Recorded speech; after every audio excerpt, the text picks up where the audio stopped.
Today, we are drafting a biggest board team here on Off and On the Clock, myself and John. And you guys, if you want to join us, we still have a few spots left. If you're willing to pony up the $250 for one of the highest stakes NFL draft contests you will see on Underdog, $30,000 up top. Got to get our final cracks in here before the NFL draft, just a little more than a week away. I'm Pete with John. Let's do it.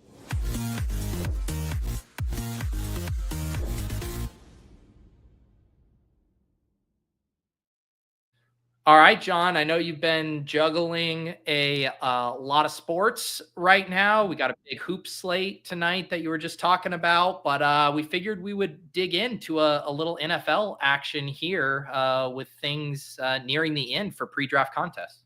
Yeah, and me recognizing the fact that I'm probably not going to get the big board volume in which I wanted. I really want to push the envelope here, Pete, so at least we can have a big money sweat here in the future.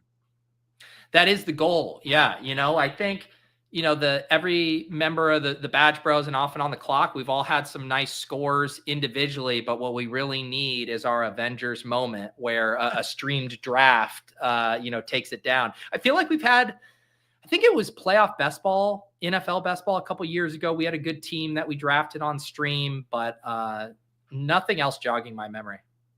Yeah, I mean, I'm hard pressed to jog my memory too. I can't remember ever having a good team. So yeah, I don't think. I don't remember if we've been close as a unit. I think we've been directionally accurate a couple of times. But how are we doing for fill rate on this one?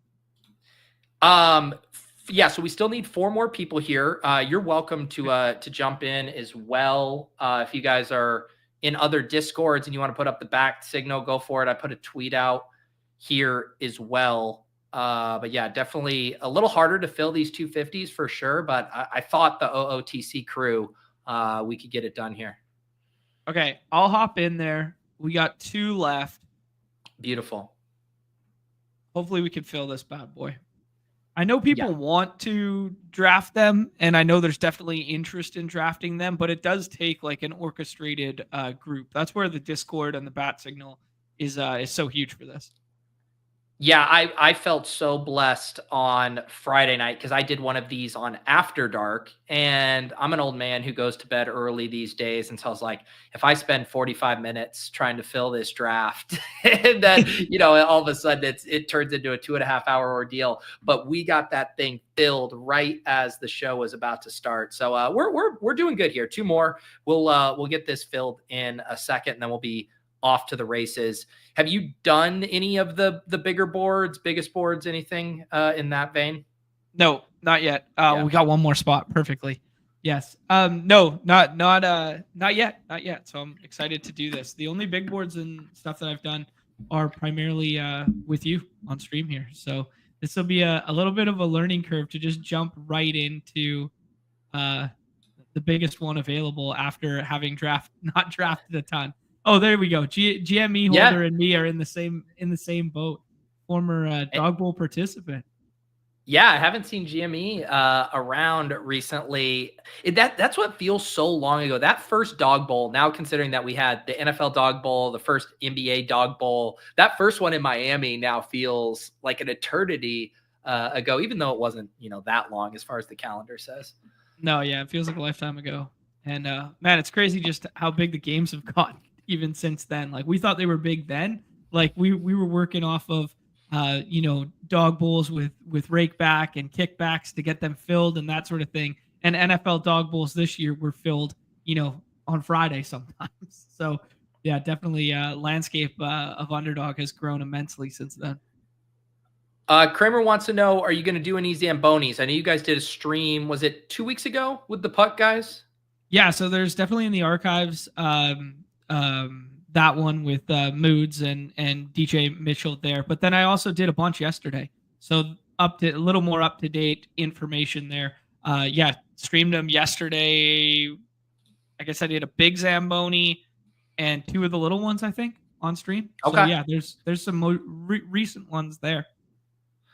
All right. The draft is filled. And we got some fun names in here. Obviously, some people from the chat. We saw GME. Crutches has been trying to get in these. Shady Advice. Charlie, Line of Scrimmage, was trying to get in the one on Friday. Didn't get into it. We also got X-Spin, OMG, and you and me here going back to back. You love to see it. Love it, man. I heard some alpha going around on your best ball breakfast there. Actually, I tuned into Swolecast to get prepared for this show, and I learned nothing about fantasy football and only exclusively about White Lotus. But on your early show there on Monday, you were saying that you're an expert in the back end of draft boards here.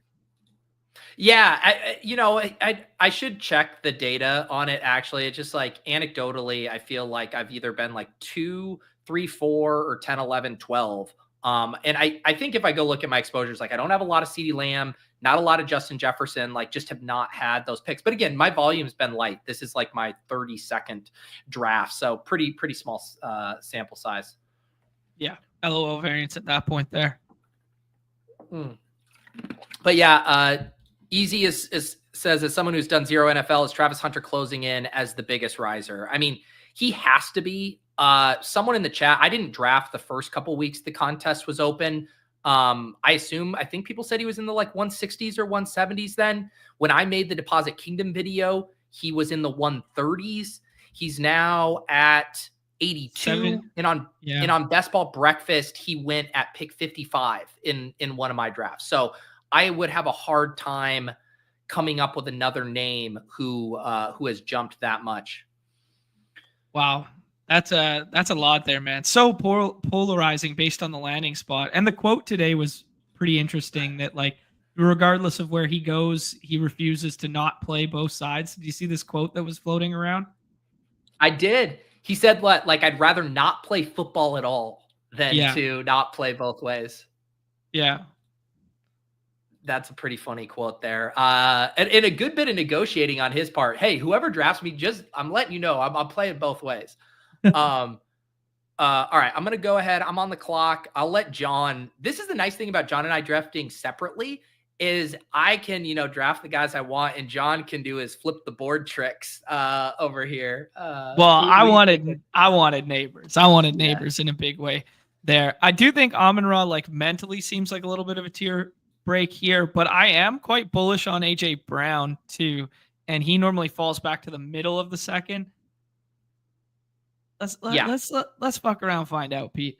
Let's just go landing spot be damned. Saquon Barkley 2.0. Let's get Genty in here. Yeah. Zero issues with Genty there. And yeah, you'll be able to get AJ Brown if you still want him. GME holder goes Amon-Ra. Bowers, the dream of getting Bowers coming back dies for me.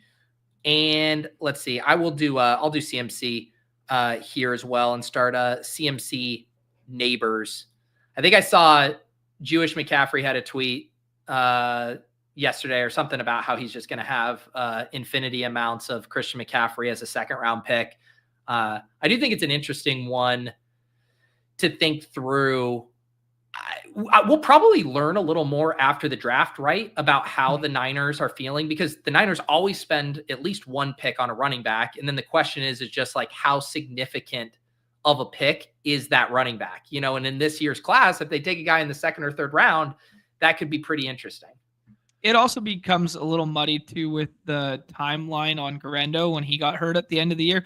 So you don't know if they spend like a little bit higher. Is that because they're a little more bearish on the health of CMC, or is that because they want to make sure they have their bases covered because the Garendo timeline is a little bit behind where they anticipate it being at to utilize him as a backup? So there might be a little bit of noise in even how high they go with a given running back target. True. Yeah, but I think at this point, I guess you could say that, the most recent reports are that his rehab is going good, like that he's going to be good to go. Obviously, if something changed, then he would fall. But it seems like the more likely scenario is his ADP just inches up over the course of the summer. The draft will obviously be an interesting domino there, but he does seem like someone who will get back to the first round pretty easily, especially when casuals come back to draft. They're not in the minutia of like worrying about, it's either like this guy can play or he can't play, and I'm not going to get bogged down with the details.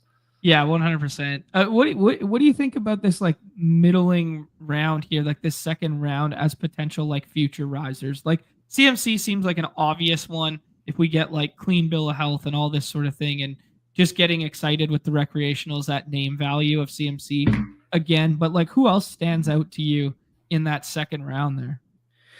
So one guy, I talked about this on Best Ball Breakfast, and someone brought this up, and I kind of agreed, was Josh Jacobs.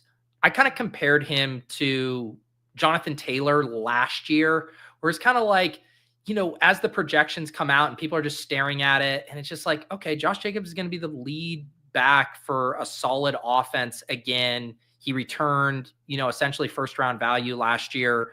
Why wouldn't he just kind of slowly inch his way up? But you're always going to have that battle of like the wide receivers. But I could easily see him flipping guys like JSN, T Higgins, maybe the Chargers draft another interesting wide receiver and people are like slightly spooked on Ladd. I don't know, but I could see Jacobs moving up. Yeah, that one stands out a little bit to me too. But like that one's going to happen naturally because of the running back. Recreational is pushing up running back.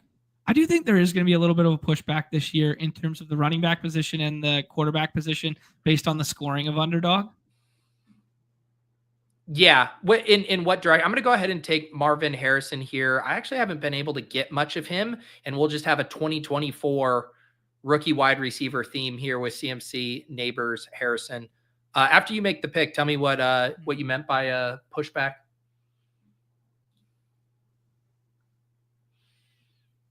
Oh, this feels like in the year of 2025 feels so bad, but let's go with the 1K man over and over and over again. Yeah. Genty, AJ Brown, Mike Evans. It's a fun start. So where were you saying you think the pushback's going to come? Just like immediate knee-jerk reaction to how the running backs performed last year just in general, and then how that middle tier of wide receiver kind of like collapsed last year, and then people being like, well, we should have seen this coming. The scoring of 1.5 point PPR, the wide receivers aren't that valuable, and now all of this gets recorrected, let's say. Mm-hmm. Yeah, and I think basically what we've seen so far, and yes, it is self-selecting for a group of kind of sickos drafting now, is that there's been a slight push up, but like the wide receivers still fly off the board. They still represent the majority of the top 50 picks. So the question is like, is there enough of a push this year from the casuals to actually flip that? Right. I could see it going either way. Yeah, that's true. I've heard good things about Hampton. I don't know a shit ton about him. Worthy kind of scares me. Earmuffs Davis. I think Hampton or Chase Brown here feels good. I could do the stack thing with Hurts.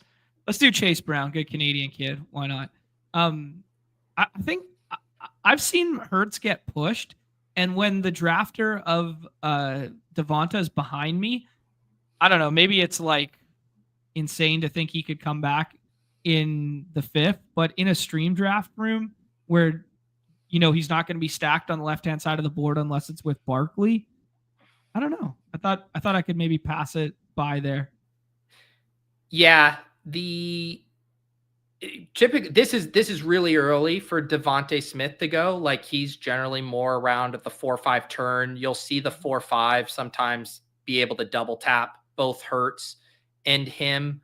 But yeah, I was actually wondering if GME was going to go Devonta Hurts there when he pulled the trigger on Devonta. And I don't even think it's insane. I think it's kind of a flat tier. I mean, we've been drafting Devonta Smith at the 2-3 turn and in previous years, and the outlook hasn't even changed. If anything, you could argue the outlook has improved, and that Dallas Goedert getting traded would open up potentially even more targets for him.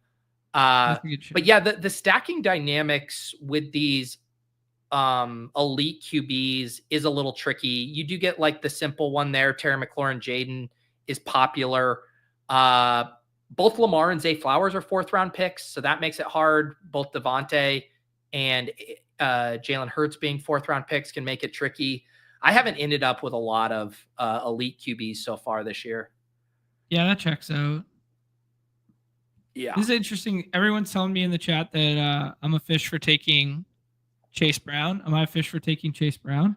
Like they're undoubtedly going to add someone, but like I can't imagine. I don't know. Maybe they after paying the wide receivers and just offense go burr. Maybe they just want to keep slamming offensive pieces into that team. I don't know. Yeah, I think it's I know this is like always the cop out answer. I think it's like perfectly priced kind of right now. I mean, maybe not perfectly priced. The median expectation I think is priced out well, which is like you said, they add someone, it's just enough to like keep him from being like a round 1, round 2 type of player because he's going to cede some Right. touches, but he's still the lead back. There obviously is like the insane scenarios where they somehow trade up or they get one of these, Trevion Henderson. It's like, fuck, like this is an all out battle and he drops a couple of rounds. I think the most likely scenario is the market does push him down into like the James Cook range, which is funny because James Cook went ahead of him here. But I think you're getting a similar bet that you got to Kyron Williams last year, where it's like, yeah, they add someone, but if they just decide to make him an insurance policy, then you are printing on that price. And at least with Chase Brown, you're getting some more explosiveness. You're getting something in addition to just projectable volume, like you were in Kyron. Like you're getting a guy who can rip off big plays. So yeah, the draft will be interesting, but I don't have a problem with this price here. Yeah, I kind of feel similarly to that. I mean, very similarly. Like, there's no reason to think the Bengals can't, lead the NFL in touchdowns next year. Yeah. I am going to go ahead and let's see here. I do really like Trevion Henderson. I think this pocket here coming back to me, I'm not going to mind another wide receiver. You'll see in some mock drafts, you'll see Henderson going round 1. I think it was in one of the most recent ones, him going to the Broncos. Like that's just an insane wheels up spot if he goes that early. Yeah, I'm starting to get pretty stoked on him. Obviously, in addition to Hampton and Genty, so as my running back 2 there paired with CMC is pretty fun. Pete, it wouldn't be a Roto Run draft if we didn't play the GD hits out here and set up that beautiful Baker double. We got to set up this beautiful Baker double early in this draft here. And you get a little value on Godwin. He slides there. Right? He crossed my mind there for a second. ADP of 54. You get him at 59 and pair him with Evans. And Baker, Baker will line up well for you at like 86. That's right in his ADP. So that's one of the benefits of pulling that off right there is you don't really have to reach to kind of lock up that double stack.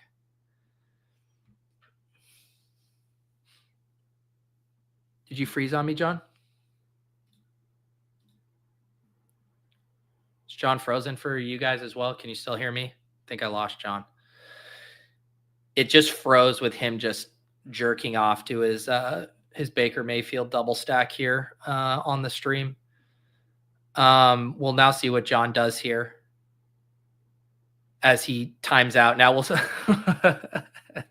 his hand is slowly going down. Frozen hand crank. It'll be, let's see, is he going to get timed out on Alvin Kamara or is he going to pop over to his phone real quick?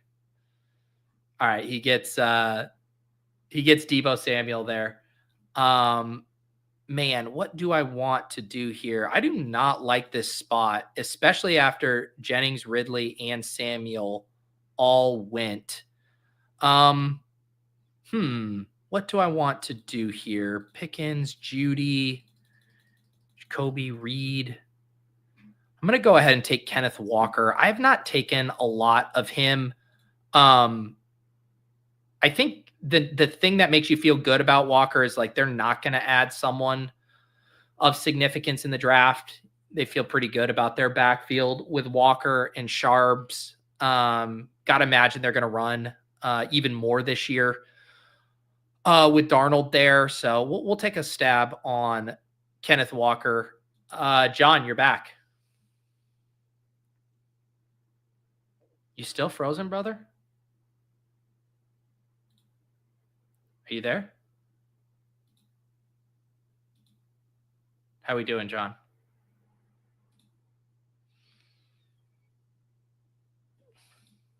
Poor John, struggling with this Canadian Wi-Fi here. John went full Mitch McConnell. John ended up going with Godwin and Debo there. The Debo fall, sometimes you can get him with the Jaden Daniels double stack there.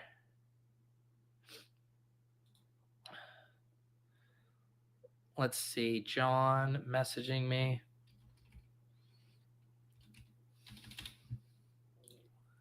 Thinks with the local recording. Please. Sorry,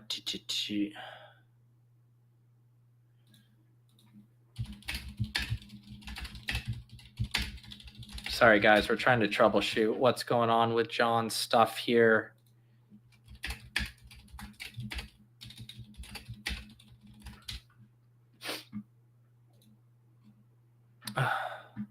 It looks like we're all battling the elements here. Crutches says he's off phone because he couldn't get in on PC.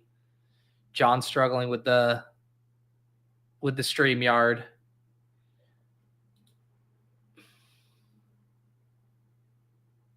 What other teams do we got cooking here? Joe Burrow goes. Okay, that's an interesting bit of gamesmanship there. Joe Burrow goes at 47. So the Jamar Chase drafter can't get him there. Yo. Sorry about that. I had to turn it on for another recording I did the other day, and I forgot to turn it back off for this stream. And now in the settings, it won't let me change something once we're live. It's all good. Hopefully it just doesn't happen again and logs out. Yeah. We'll see. It should be fine. It's just me and my hard drives and the S words. It's got nowhere to locally record for me. So when it keeps building up a stream, I might have to just leave and come back quickly or whatever. Okay. We should be good. Yeah, I'm about to pick again. We'll get back on track here. I took Kenneth Walker last pick. I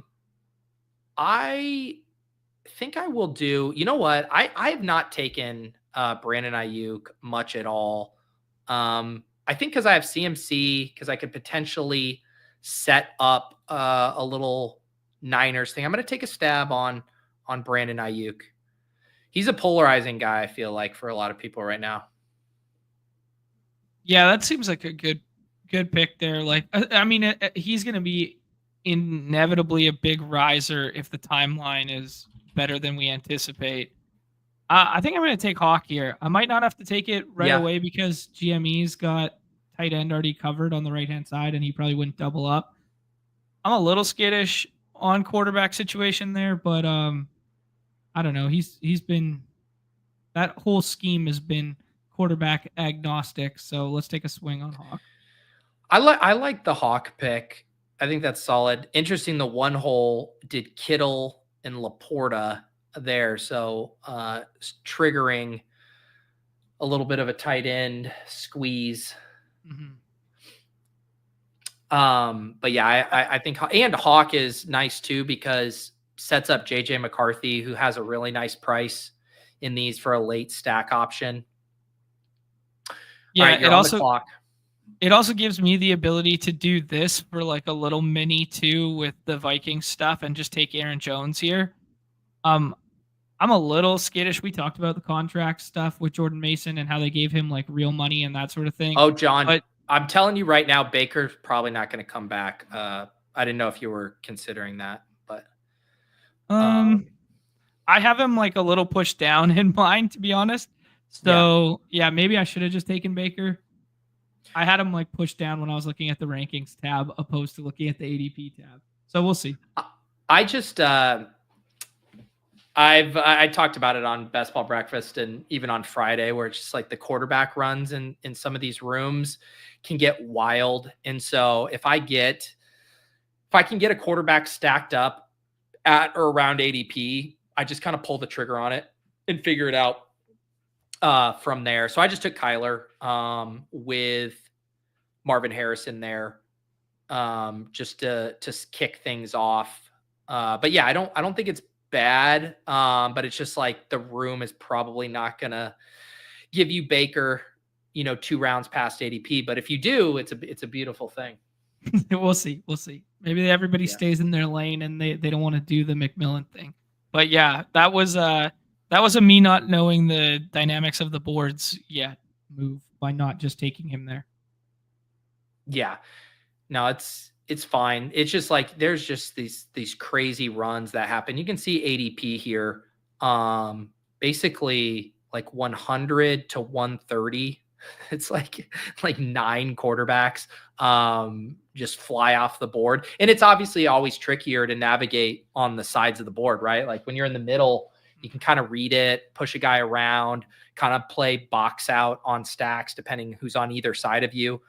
But you'll see, we're seeing more and more like this. Like Fields has an ADP of 110.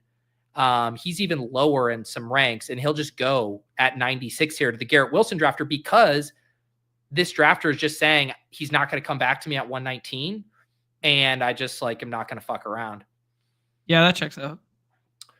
Although you probably could push it, the Fields, the guy behind you, I guess doesn't have a quarterback yet. Man, X-Spin is playing very aggressive bully ball with the quarterbacks. Takes Burrow, so one hole can't get chased. Takes his Justin Fields there, so he doesn't go naked to the one hole drafter. That's just how it is in these streets. Bully ball. I respect a little bully ball in the streets. For sure. Everybody's got quarterbacks here, Pete. I might have luck boxed my way here. Never say never. Yeah, never say never. It was on Best Ball Breakfast. I was marveling because someone did the Chase Higgins and then didn't take the chalk 4-5 turn Burrow. They went James Cook, George Kittle. They said their Hail Mary, and I was like, there's no way this is going to work. Like, not in these rooms. Sure enough, comes all the way around to pick 72, and they were able to pull it off and then get that gorgeous double stack and an extra 4th and 5th round pick in there. Is that the most coveted GM push right now? I think so. Oh, see. You hate to see it. You hate to see it there. That's rough. That's rough. Yeah, Baker Mayfield, not even that's just tilting because it's to a Jaden Daniels drafter. Doesn't even have Bucky on it. That's just to twist the knife, John. Yeah, that was just dare we say ADP chasing right there. That was a little ADP chasing move right there. Yup. And now I am going to take Brock Purdy here. Then we'll have Brock with CMC Ayuk. We'll have Kyler Murray with Marvin Harrison. And then that'll put me in a pretty comfy position at quarterback. Yeah. I kind of fucked up the Baker stuff there. I wasn't going to snipe John on Baker. I wanted Purdy. Good. I think if I take Pittman here, I can give myself another out at a quarterback. You should, just so we can figure out if you're on Team Anthony Richardson or Team Daniel Jones. Oh, I think we can all guess which team I end up on that one. I'm not sure. Really? Oh no, I would just ape in the A-Rich price tag. Yeah. I mean, I was drafting Trey Lance 2 years after it was cool to draft Trey Lance, so I'm just going to run it all back with Anthony Richardson again. Yeah, it's a scary one for sure.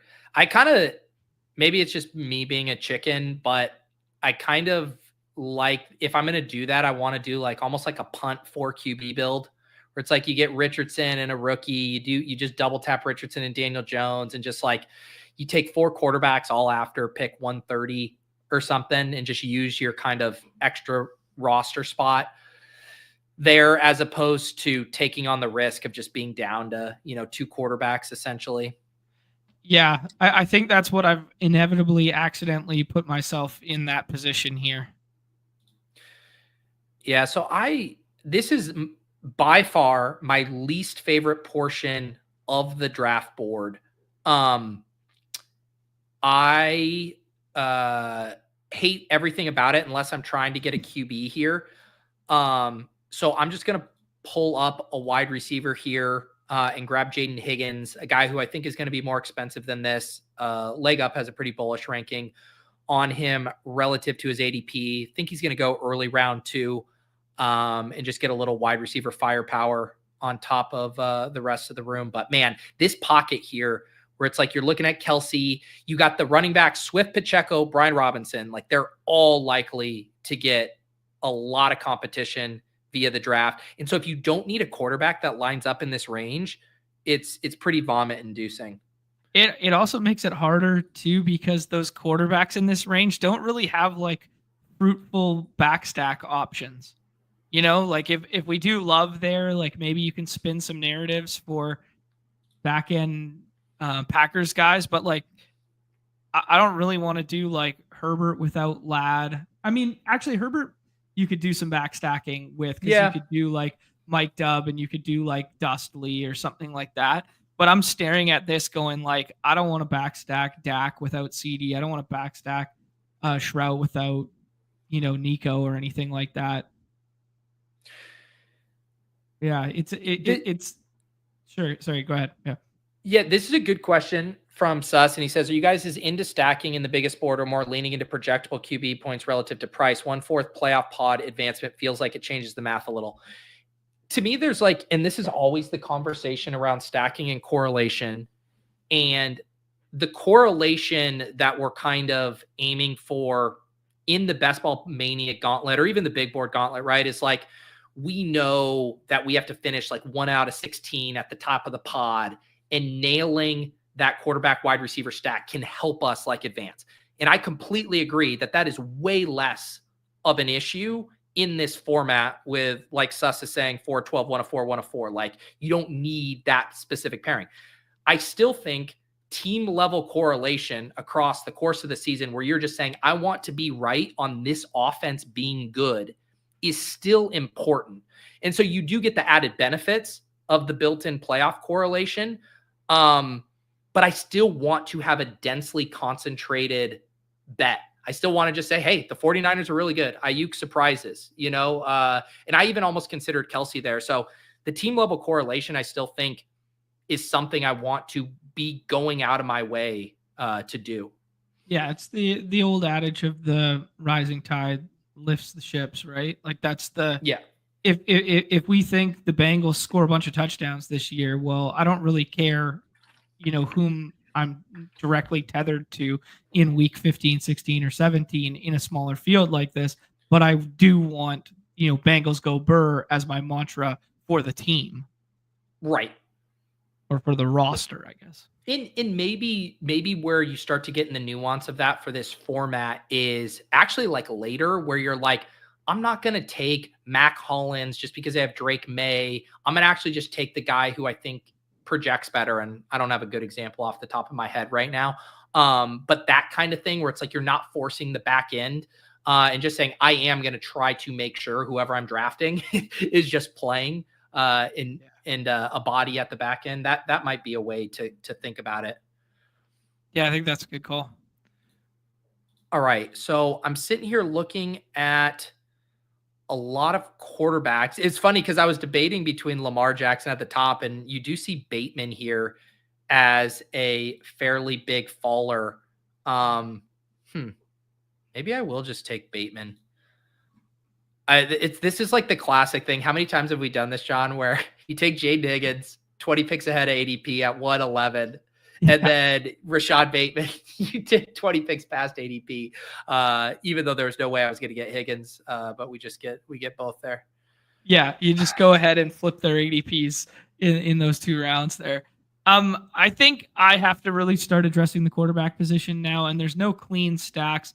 So I'm going to take Jordan Love and then hope Romeo Doubs comes back. And if he doesn't come back, I can throw a dart at a backstack tight end, or I can throw a dart at, Wicks or something like that. Yeah, I normally Kraft is still on the board. When you take already. Yeah, but he went early here. I guess a couple picks ahead of ADP.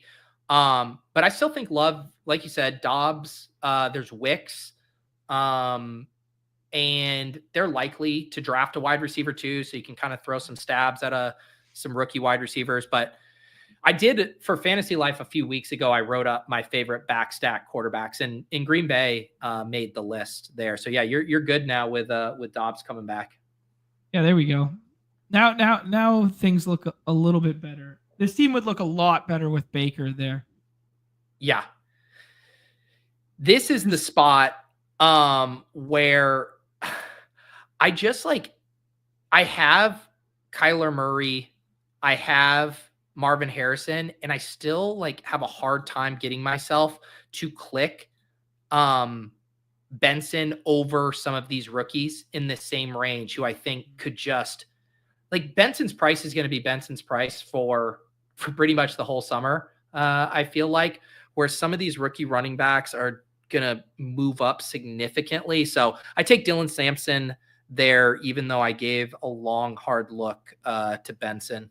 Can the second year running back narrative be the second year wide receiver narrative of old there with some of these guys we didn't see a lot of last year?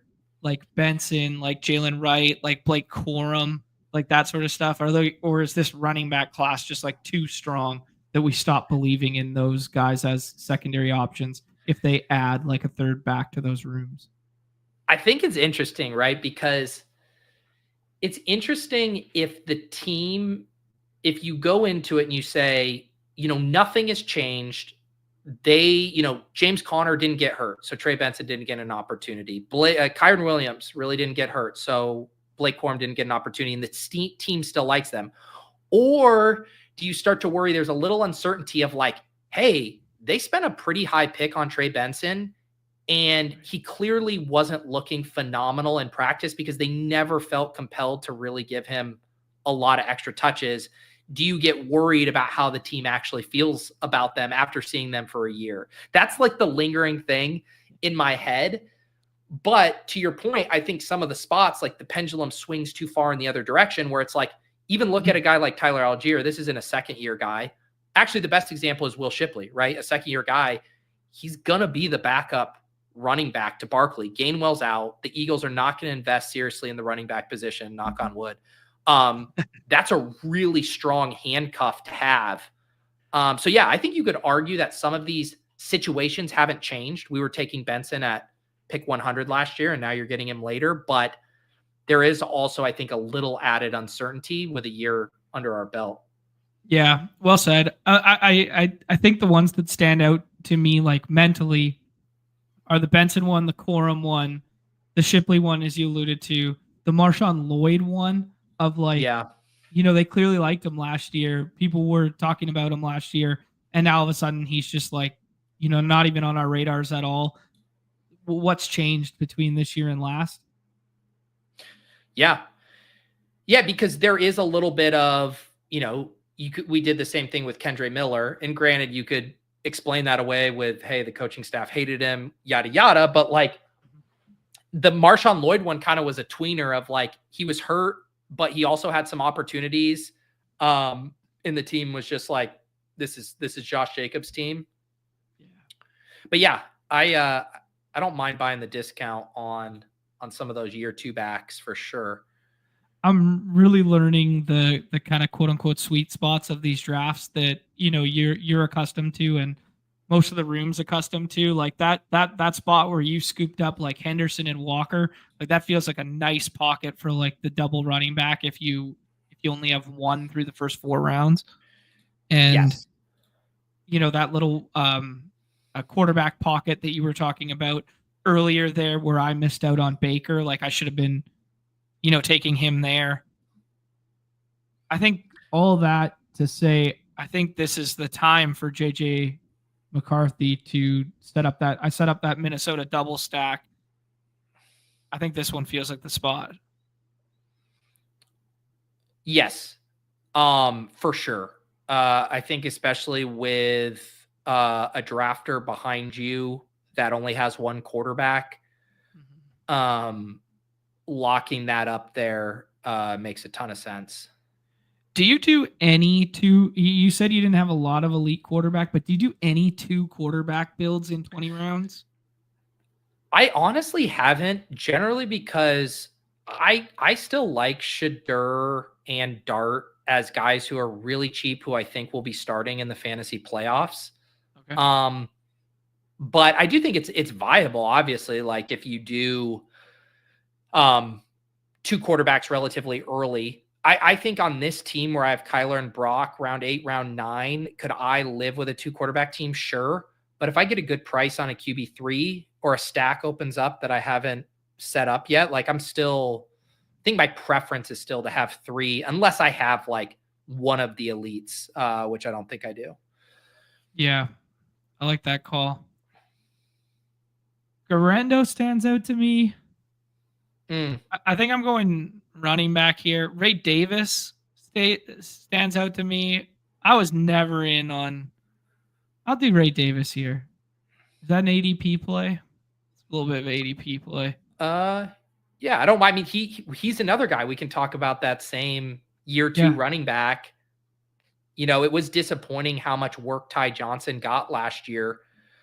All right. I am gonna just value hound a guy. I think this might be my first Kyle Pitts share. Here we go. Some spicy marks, John. Spicy marks, baby. I had 0 tight ends through 13 rounds. So who needs early tight ends when you can get fucking Kyle Pitts at pick 159? If you got no tight ends and you're going round 14 Kyle Pitts, and you're probably still going to end up with at least 3, maybe 4 tight ends on this build, like that seems pretty good. I'm looking at what Crutches did too, like Dalton Kincaid, like say what you will about him, but like round 11 stacked with Josh Allen. Yeah. I mean, that one looks good too. I don't know. Some of these tight end price tags will be interesting because the market has set itself so that there's just like 2 super elite ones now, and then there's just like a huge cliff. Yeah. I think the one position, like of all the positions, you can absolutely get boxed out at quarterback. You can absolutely get boxed out at wide receiver.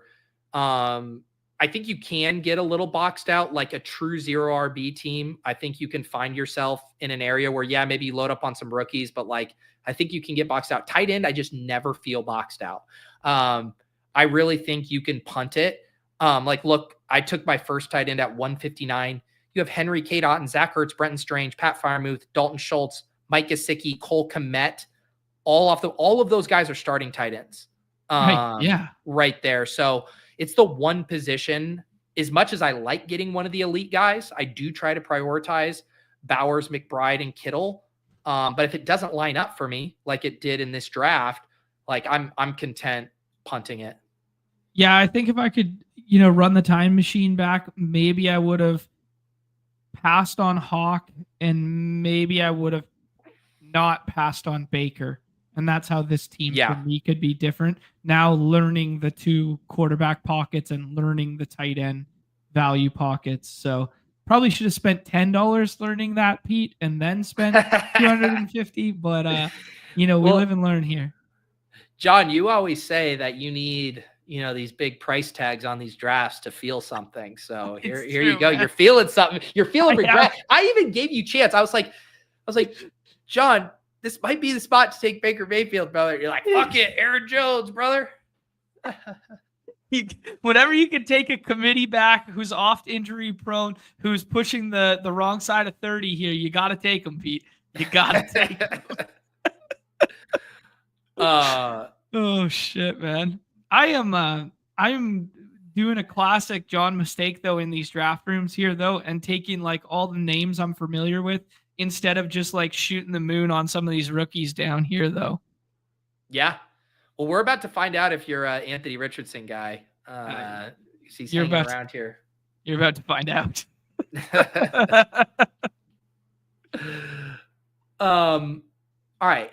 I think for me, it's time to lock up another tight end here. I feel like Hunter Henry and Kyle Pitts. I remember doing this combo in Best Ball Mania last year where it's like, I'm going to take Kyle Pitts at pick 65, But when it inevitably goes to shit, Hunter Henry will be there to score me 8.5 points per game. So let's just do that again.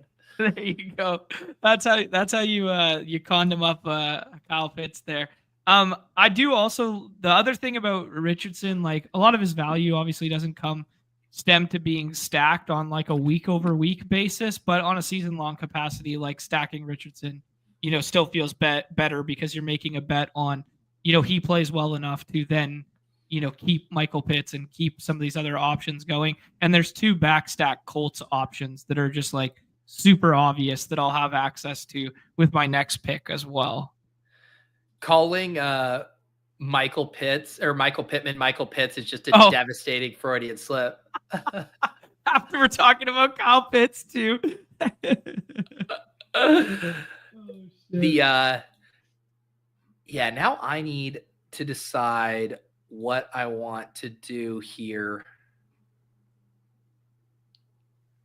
Someone in the chat asked, I think it was Steven, was asking about Milrow, who I hadn't been including in the like Shedeur Dart conversation, but I think now with the Carr stuff, now with more of a frenzy around these quarterbacks and the higher likelihood that Milrow is going to go round 1, which therefore I think increases his likelihood that he could start in the fantasy playoffs. I still prefer Dart in standards, but I think if someone wants to take Milrow within that same vein as a QB3, QB4 backstop, I don't think it's bad. I just talked myself out of Alec Pearson into AD Mitchell for 30 seconds, going back and forth there, and pushed him up 30 spots in ADP for no reason other than let's go. I think I might just grab another tight end here and call it a day. I'm gonna take Mike Gesicki. Just try to get a little bit more upside in this room. I think, his baseline isn't maybe as exciting, but we kind of really saw what the contingent upside looked like last year when Higgins was out, where, he was a full-blown target monster in those splits. I pass on like Zach Ertz and Freiermuth, who probably project better from like a median standpoint, but I just don't think have the ceiling if things break right. Yeah, I like that. The funny thing about Gesicki is I think we all in the beginning of the season would have assumed his role was closer to what we saw from Yoshivas than it ended up being. That like I thought the contingent play on Higgins would have been Yoshivas, but it turned out to be Gesicki. You know what I mean? Like we thought Gesicki would be like kind of a little bit of red zone-y and have some design stuff for him in the red zone. And that turned out to be Yoshivas, not Gesicki. And their roles were kind of inverted. And I think that's a good thing for Mike Gesicki to be more of a volume guy. Right. The other big faller here in this draft that Suss talks about is Rachaad White. Honestly, if I wasn't so loaded at running back, I was going to consider him, but with 3 through top 60 and then a couple other nice rookies there, I just was like, what does Rachaad White do for this team? But I think in 0 RB builds, anchor RB builds, like I would have happily have scooped Rachaad White there at pick 185. I think just a nice, even if Bucky takes another step forward, like you're still going to see Rachaad White get some high value touches. He's going to have a floor, I think, of which can be helpful at this price. Yeah, no concerns about, the reemergence of Sean Tucker last year. It's a slight concern just because Sean Tucker looks so good. But the thing is I think how they view them or in how they deployed them was like Bucky Irving can do everything. He can run, he can catch passes. That's a very valuable thing for us to deploy. We view Rachaad White as the pass catching back. You saw those games last year when they were playing from behind against the Ravens, against the Chiefs. Rachaad White out there on the field as the passing down back a ton. And then what do you see in games where they were trouncing someone? They blew the doors off the Saints, and Sean Tucker got to come in and run wild. Granted, that was before the Bucky breakout, the full-blown breakout, but I do think that's kind of how you would see the usage pan out. Like if it's a blowout game, come on down, Sean Tucker, vacuum up those empty, calorie touches or whatever. Whereas I think in competitive games, you'll see obviously a ton of Bucky, and then in trailing scripts, you'd see Rashad. That's just kind of how it went last year and how I would expect it to go again. Yeah, no, I respect that take for sure. Man, I've always just been so funny when it comes to Rashad White. Like, I've just looked for every reason to always poke a hole. That's why I even was like, what about Sean Tucker? Yeah. This one, I wrote about this in the Fantasy Life newsletter today. Wow, Kyle Williams soaring up boards. He went at pick 170 here. There was a report yesterday from Mike Garafolo at NFL. He said that he cemented himself as an early day 2 pick. Wow. What he means by that, I mean, like I at the very least a round 2 pick, how early he means. If that reporting is true, like he is undervalued relative to his ADP, and I have no problem chasing him up into these, 150s, 160s. I'm thinking of a guy, Pete. Come on. Don't take him. Fuck. Crutches sniped me on Dart. I shouldn't have sat on that. Man, I am really getting boxed out here at quarterback. I am going to do Shipley, though, as my last running back. He's thinking of a guy. The only That's dude I had starred. The only dude I had starred up. Wow. All right. Well, I got to take some swings at back end tight end here. Let's take the rookie shot here. Fannin? Yeah. Yeah. Yeah, love Fannin. I think he's my most drafted tight end right now. So, I think you have to take, I mean, especially in a structure like this, like the 4 out of 12 and the 1-4, 1-4, 18 final. Like, this isn't the big board. This isn't BBM style. I think I need to go at least 3 tight ends, even though I spent the quote unquote capital on Hawkinson. Like 4 tight end here still isn't terrible, right? I mean, no, I probably won't do it, but like three at a minimum. Oh, for sure. I think Hawkinson, I mean, he's a nice pick, but I still would be leaning toward a 3 tight end build. And also just because a lot of the best options, I mean, you still have, I guess maybe not the best. It's been wiped out a little bit, but these are at least still guys that are going to play. Right. Man, my brain just sees like Mike Dubb down here, and I'm like, remember that resurrection tournament where we took him in the second round? I think I need to get at least one last running back dart in here of the rookie capacity. And this is a familiar name, and the leg up guys like him. So let's go with Trevor. Trevor, the greater, many are saying the greater of the 2 ATNs. I am going to go ahead and kind of, as we talked it out and being more open to Milroe now being in that dart range of a guy who's going to go round 1 and have a chance to start down the stretch. I'll go ahead and tack him on as my QB3 there. I don't love it, but I should probably be okay with it. Yeah, I mean, the fact that you have like good upside draft capital quarterbacks makes it more palatable to take that last round dart. Like, I don't know. People love, like, are we way too bullish on the dart versus Milroe conversation right now as a fantasy community? Maybe. That's a good point. I mean, we keep getting strong signals, but to me, like, if you see the signals, it was like kind of a surprise when they invited Milroe to the draft, because like, oh shit, like he's in the round 1 conversation. Mm-hmm. It's funny. I swear we do this every single year. Like the film community and everybody comes out and we like nitpick the shit out of these quarterbacks who have a ton of flaws. We're like, not a round 1 prospect, not a round 1 prospect. And then it's like, well, fuck, 7 teams in the league are desperate for a quarterback, and they start to look really good, and they all go way higher than where we all thought they would go in February, essentially. It's like clockwork.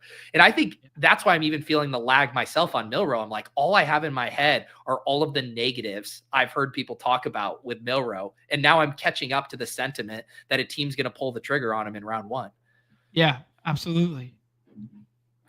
I don't know. The other narrative with like him going to the draft and stuff like that is like big school guy, like was always nationally televised, like that kind of stuff. They just want like a familiar face to show on TV at the draft kind of deal. Like Yeah, watching him slide or like that's cruel and unusual punishment.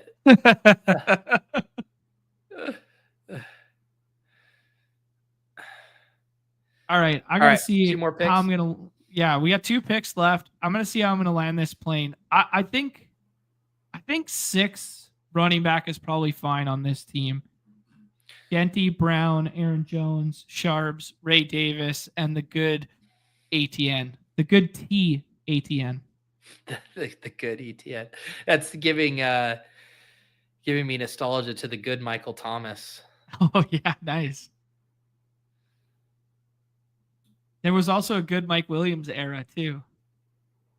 True. Yeah, dude, the Mike Williams on the Buck, that dude who he was what, like a 3rd round pick, scored double-digit touchdowns as a rookie and then just like disappeared off the face of the earth.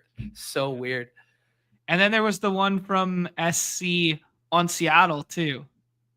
And was like a undrafted rookie signee who, yeah, anyways.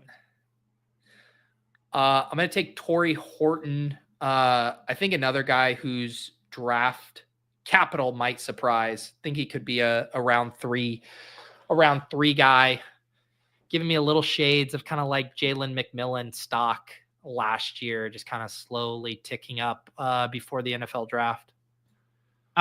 Here is in the ball knowers of leg up we trust right here with this pick. This is Mason Taylor. Is this a good pick here? I mean, his dad is Jason Taylor. How could it be wrong? Oh my God. If that's wrong, I don't want to be right, Pete. Holy shit. I just learned that his dad. Wow. Okay. They had a good bit about it on ADP Chasing too, of naming your son the same first name with just one letter shift from Mason to Jason. That's such a good flex. Is that a better flex than going with the junior? Like it's like it's less on the nose, right? What would you rather have, John Jr. or Ron Jr.? Well, I don't want Ron, but Don. We'll give him Don. Don Jr. Don Jr. Yeah, you definitely want him to have that name.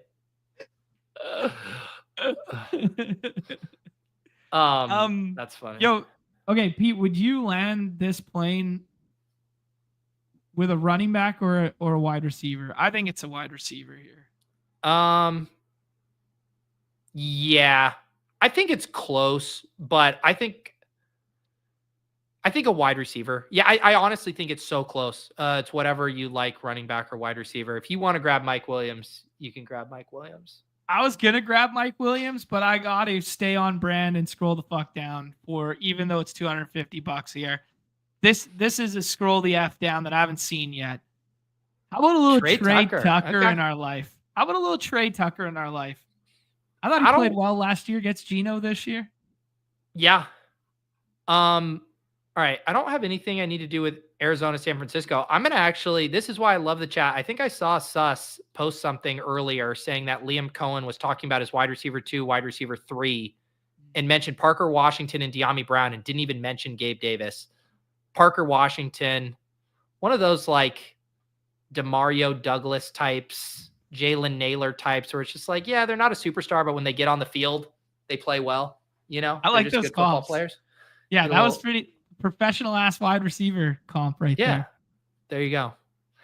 And that actually kind of going back into what we were talking about with correlation in this tournament. Like, I'm trying to think, could I have taken fucking Greg Dortch for the memes with Kyler Murray? Sure, but maybe I take someone who has a better chance of getting on the field. Yeah, that sounds good to me. Speaking of Naylor, I mean, if you had to throw a dart at a back end contingent Minnesota stack partner, because that was one thing I was giving thought to after doing the McCarthy pick there. Like, would you take Naylor? Would you take Rondell Moore? Would you take any of these guys? I feel like the answer is like right now, no. And that these are guys that one of those guys will probably be pretty interesting come August, which was funny because Naylor is the one who became really interesting last year. around that time. But there's probably just a little too much ambiguity on it right now. But yeah, I think it's a good note to file away between Naylor and Rondell. The other stuff I was thinking through there was, is Luke Musgrave just completely dead to us now?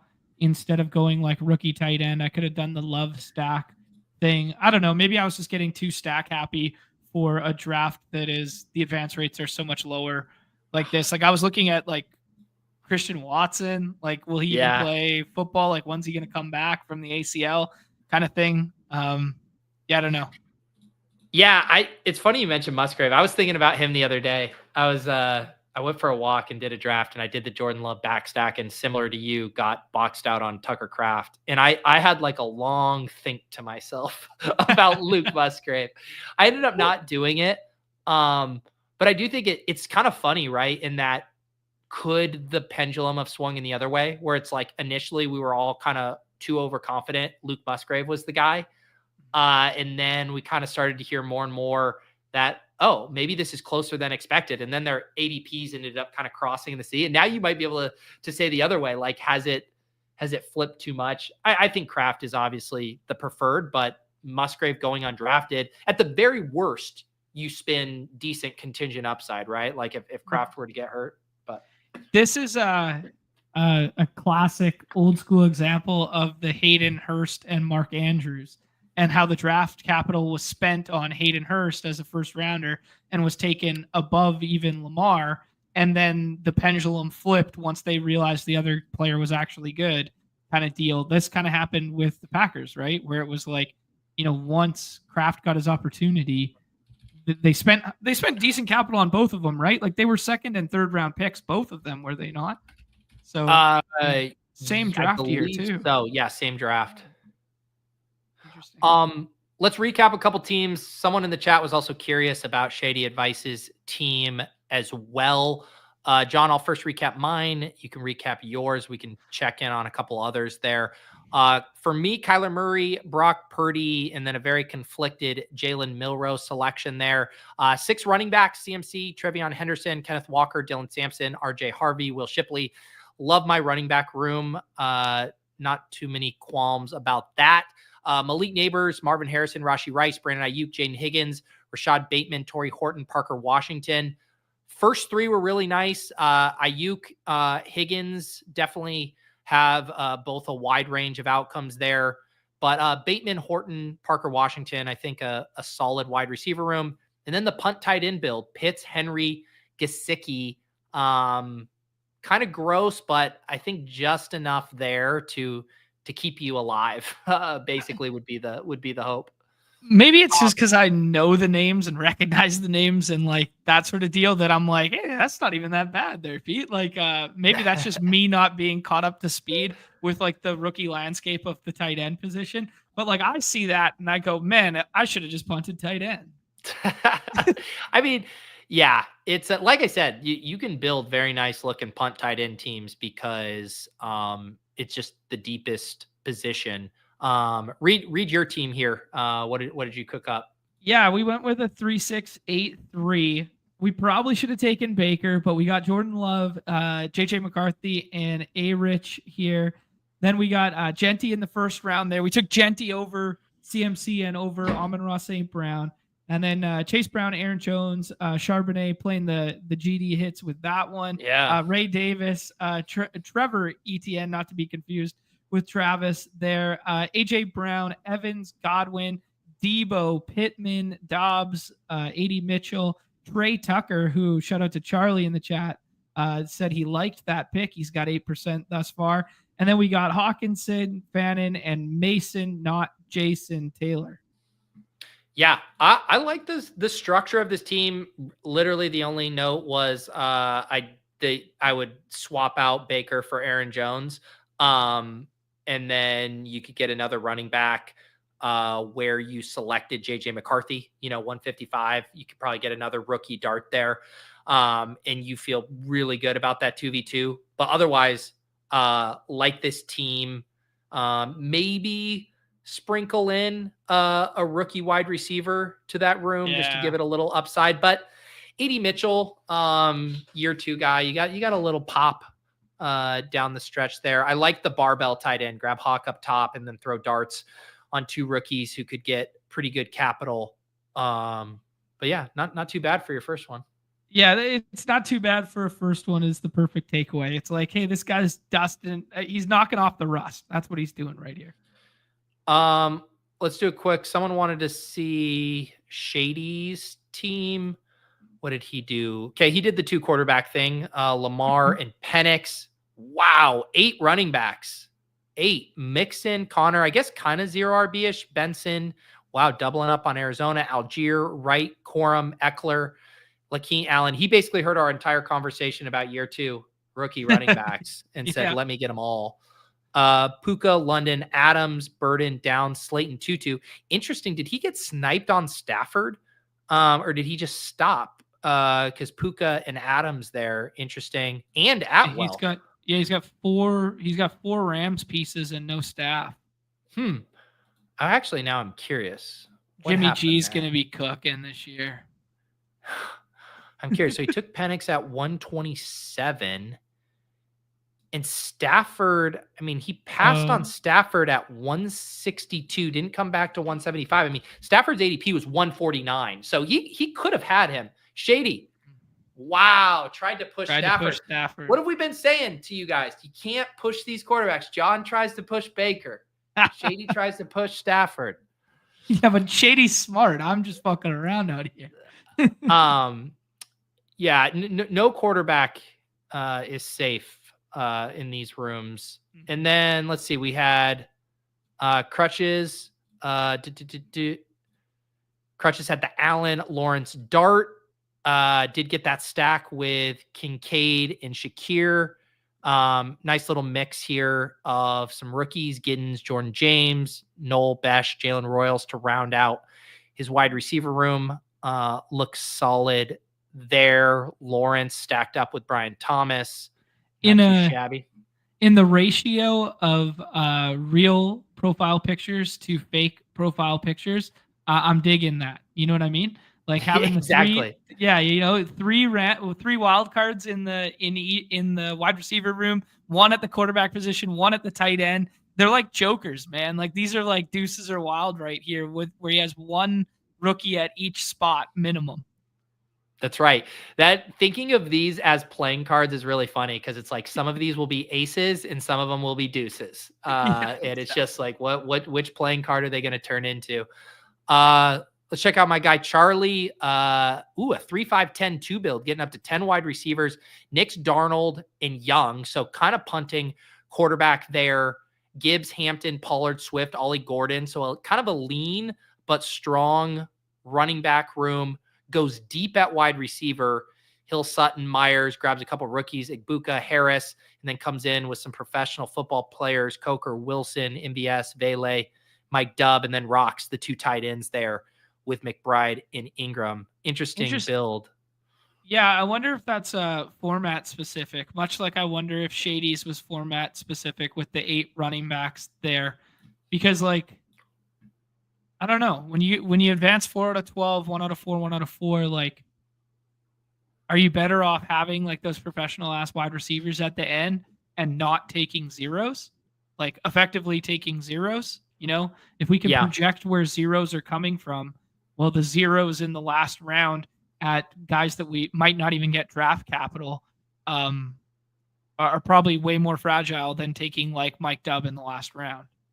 Yeah, Charlie says he was adjusting there for the format, which definitely makes sense. It's like when you're doing the scratch offs in BBM and big board, you can play a position group really thin and fragile and just say, hey, I really want to hit on this. And then the rest of the team is supercharged. It's just a lot more reckless and probably unnecessary in this specific format to have that approach. Fun draft there. And agree with Steven. It's interesting to see how people construct their teams. So many different approaches. And some of it's obviously dictated by your draft slot, like what falls to you. And some of it is by intention of like, this is how I want to build my drafts. Like, I think in big boards, I'm way more willing to try to pull off some more like modified zero RB stuff, like grab my first running back 4 or 5. Whereas in these contests, let me see if this is true. Yeah, I did Gibbs, Mixon in my first one. Yeah, and then I did Barkley, Jacobs.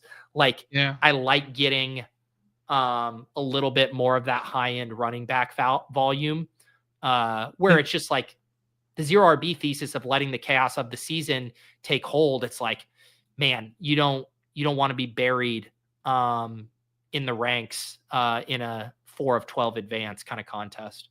Yeah, deep down, Pete, we're all just RB bros posing. Deep down. Yes, deep down. We all know that the old standard format scoring on ESPN back in 2002 is where we all come from here. And when $250 get put on the line, Pete, we all revert back to it.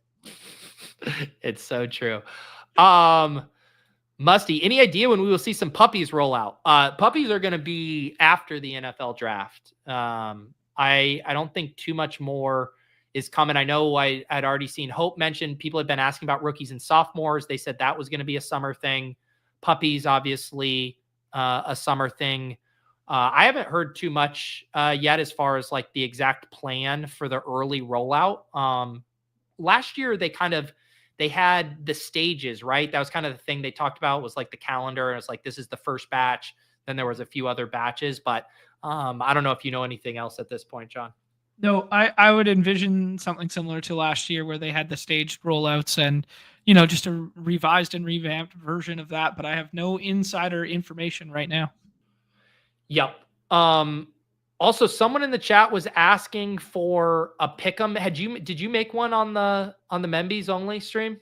On the Membies only, yeah, we made some home run ones. So we had some fun with some potential home run calls today. Obviously, those ones being, low dollar price point, high ceiling outcome kind of entries. I'll probably cook something else up. We're on a little bit of a heater with some of these pitching ones the last couple of days. Thanks to people in the Discord, honestly, not just thanks to me there, but we've been rolling some out there. What's this one? Total bases right here?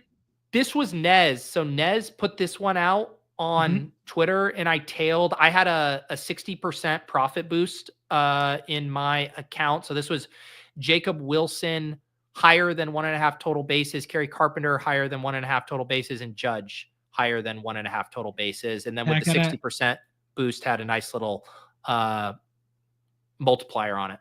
Pete, I gotta ask you, and my boy Nez there, the aren't you worried on Aaron Judge today? Aren't you worried that he's 1 for 21 lifetime against Michael Wacha with 12 strikeouts? Aren't you worried, boys? I'm so glad you asked, John, because before I press submit on that, I was actually looking at some of his historical splits versus that pitcher you mentioned, and it did give me pause. And then ultimately I said, in Nez we trust, new dad, Bink energy, can't fade it. I respect it. No, it looks like really good hitting conditions in New York today. So I think the Judge stuff, the batter versus pitcher shit is a little blown out of proportion here. I like that one, but it is the hits here for Nez to have a Jacob Wilson one in there. Coolers were at least a month away from the NFL schedule. I think late May or June. It's normally mid-May. It's normally like 2 weeks after the draft. In previous years, I want to say it was like May 10th, May 14th, May 15th. I think, I don't know if they've trickled it out. It is so weird how it's like not a concrete scheduled thing, when it happens. And then when it does happen, ESPN's like 9-hour schedule release party.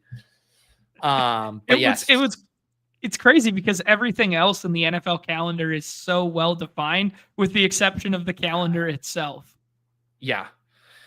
I did need to check in on, so I autoed some golf teams, at lock.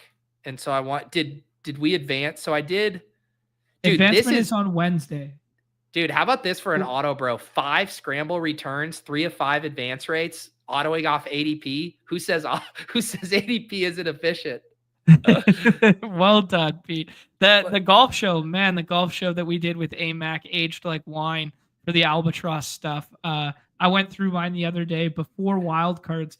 I had 13 out of 22 advancing, and with the wildcards, I'll probably end up with like about 15 out of 22.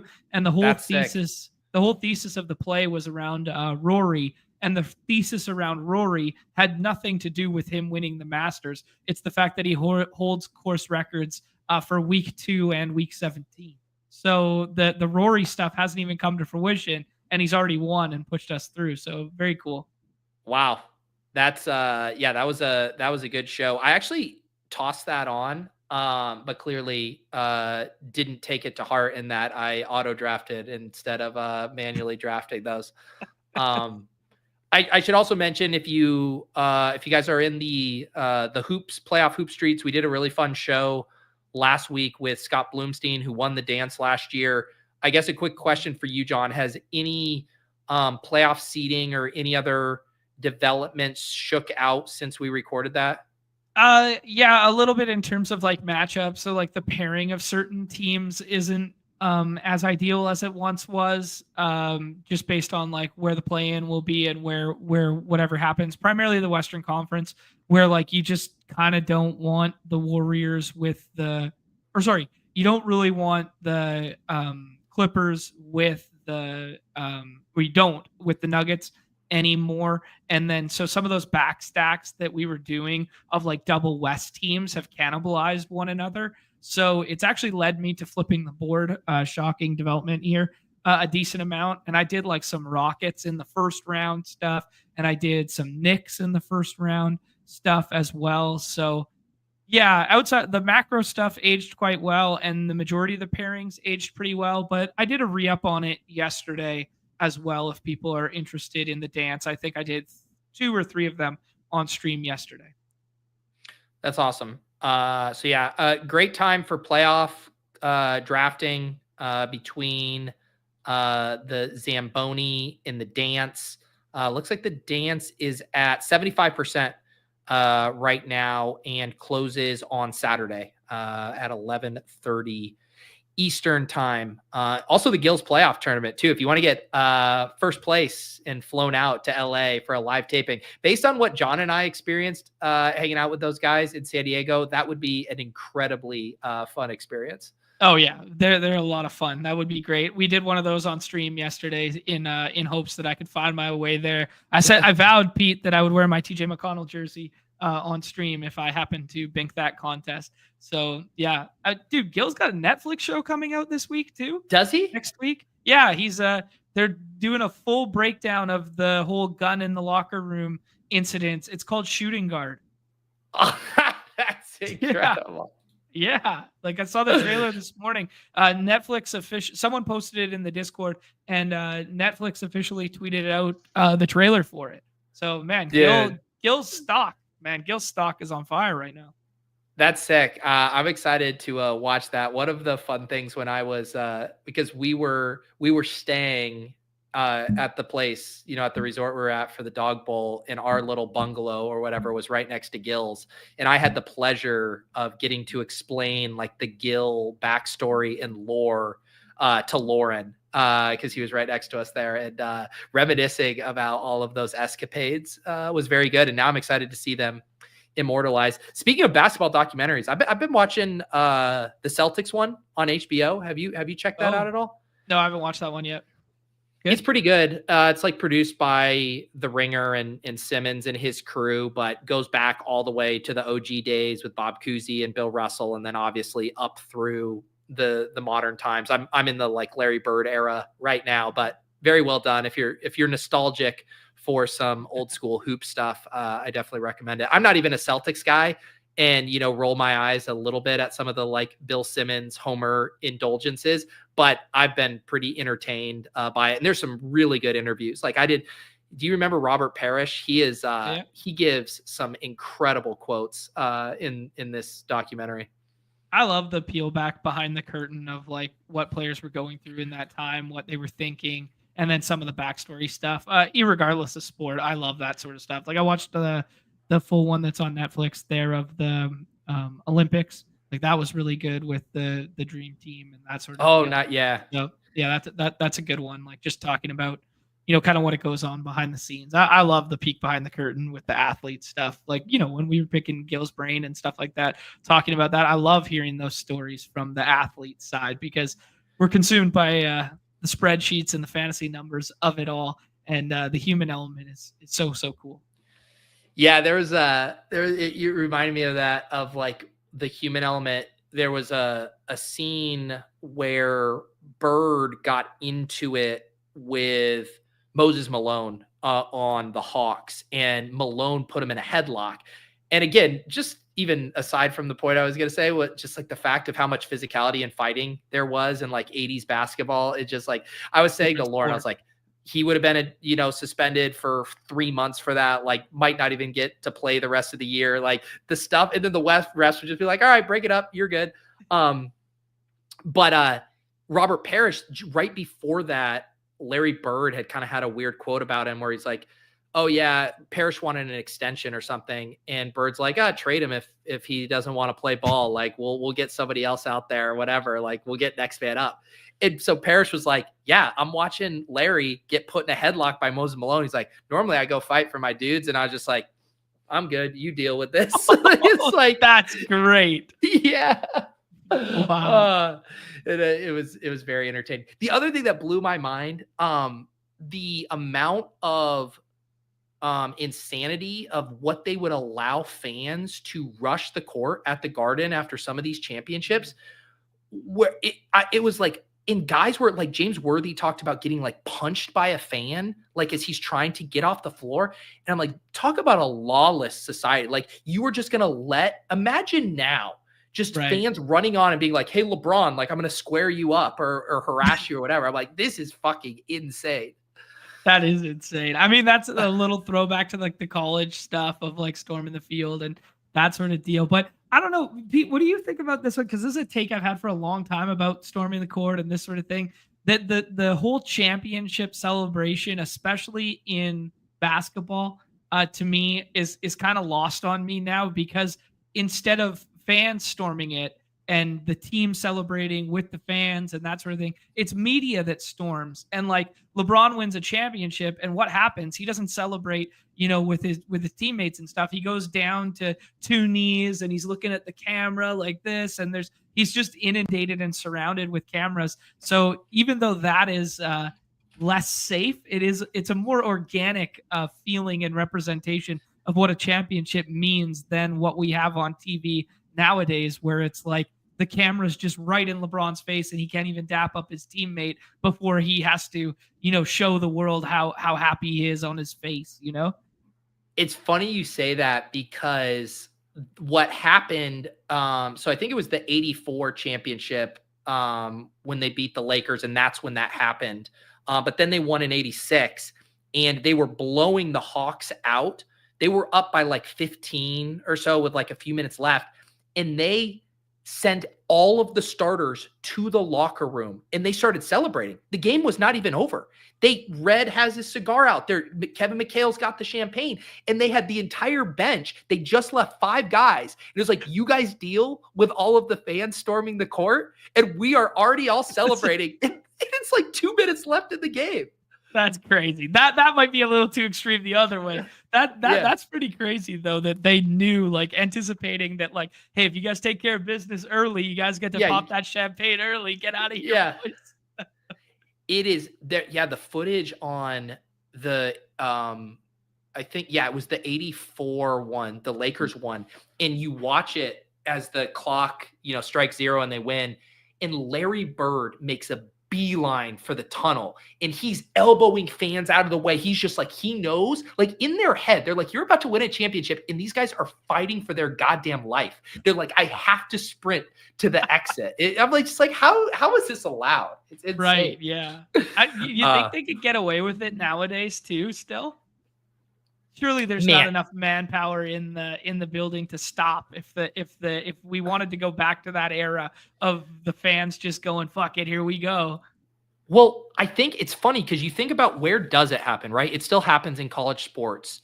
And one of the things, you think about the proximity that college sports or college kids can get to the court, right? Like, there's student sections that are like right on the court. And one of the things they bring up even in this documentary is like, back in the day, the lower bowl at the Garden used to be filled with just blue collar workers. Like there was not 2 to 3 rows of just celebrities and corporate seats and all of that. And so you had these people who were just like living and dying by this, that weren't just there as an event. And I think now it doesn't happen, right? Because some whatever multimillionaire who works at, Bain Capital isn't going to storm the court and try to tackle Trae Young or something. The Goldman Sachs guys are running onto the court. Here we go. Yeah. No, it's so yeah, that's true. There is this little buffer of like 5 rows of the white collar keeping the riffraff above kind of deal. Those guys can't make it down from the top rafters anymore. No. Also, price point wise, like has changed so much because like how much money these guys are making and how much the sport's worth now, that like it's just so expensive to get in the building to begin with for a championship, that there's less of like the raw laundry bros who are pissed drunk that want to just, rip their way onto the court. Yeah, for sure. And you've heard the conversation too at a lot of places. I've heard it about like football stadiums. Like I remember the old Mile High Stadium, like when the Broncos played, same dynamic of like, obviously you had the elevation, but the acoustics used to be a big advantage in there. It was really loud and you had that lower bowl packed with fans. Then they built the new stadium. I think when they launched it, it was Invesco Field. Now it's called whatever.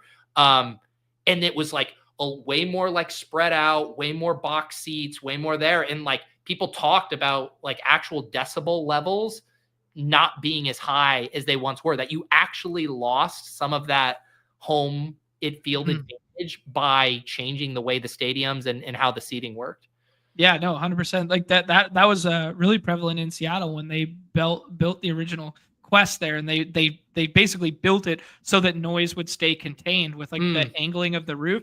And then the Huskies rebuilt their stadium and played there for 2 years, and were like, holy shit. And then they copied basically the exact same roof angle for the greatest setting in college football. Yeah, it is like the way stadiums have evolved. Like a lot of the stories from those series in the 80s at the Garden, they didn't have air conditioning, and they're showing everyone in the stands in the locker rooms just like dripping sweat, like literally looks like they're in a sauna out there. And one of the things was like Larry Bird was like the only one who seemed like he was not fazed by it. It's just like the conditions they have to play in now relative to like how manicured and how controlled everything is pretty incredible.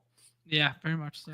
All right. I will spare everyone reminiscing about a documentary I just watched, but if you want to watch Celtics Pride on HBO, I've been enjoying it. What else do you got going with your schedule this week? Nez is back tomorrow, so that's good. So we'll do a full NBA and MLB thing tomorrow, maybe a little bit, pick his brain a little bit on some of the dance stuff too, because we haven't been able to talk about it in a bit. But yeah, just focusing on these play-in tournament slates and the baseball for the next couple days here. And then I think Friday feels like it should be a little bit of a playoff kind of day, because everything's going to be locking for the Zamboni and the dance on Saturday morning there. So maybe running it back again with another Friday playoff show. But we'll have our usual 2 p.m. Eastern next 3 days here. Beautiful. Yeah, looking forward to that. I'll be back on Thursday for Lulz. Ship Chasing on Thursday. We're having Dwayne McFarland from Fantasy Life on, get in depth on some of these prospects. And then on Saturday night, After Dark on my channel for YouTube members, Sean Siegel is going to be joining me. Have obviously done a lot of shows with him on Best Ball Breakfast, but have never gotten to do kind of the peek behind the curtain. So excited to learn more about Sean. No, nobody has, like, like he's not on Twitter. He's not on, like, we don't know anything about Sean Siegel other than he pops up in about August every single year, and then does the whole football season stuff, and then obviously they do Stealing Bananas like a little more frequently than that. But everything that I know about Sean Siegel is Kansas City Chiefs and football related. I don't know anything about him as a human being or anything else that his other interests are. So that'll be very cool. Yeah, I'm excited for that. Shout out to, we got some membies here in the chat. Gino becoming a YouTube member here on the BadgeBros. All kinds of premium content streams for you guys here on both of the channels. And excited to. Oh, go ahead. Sorry, just say one more thing on premium things. The basketball stuff from earlier today and the baseball stuff aged pretty well, but there has been a couple like massive shifts that took place in like the 2 hours after that. They've messed with the projections and there's no ADP on the 2 gamers. So just people be mindful of the combos that like Jimmy Butler was like a 6th overall pick and now he projects as like a 3rd overall pick. So just be mindful of some of the combos and like that sort of thing that's going down in those rooms right now. If you want to flip the board in quotations, pushing up, Trey is kind of like the move now. All right, there you go. Yeah, 8K up top in that contest. Not too shabby for April hoops action. We should have Nez back on Off and On the Clock next week as well, which will be great. So we will see you guys next Tuesday at our normal time of 1:30 Eastern. For John, for the chat, I'm Pete. This has been Off and On the Clock. We'll see you guys next time. Peace.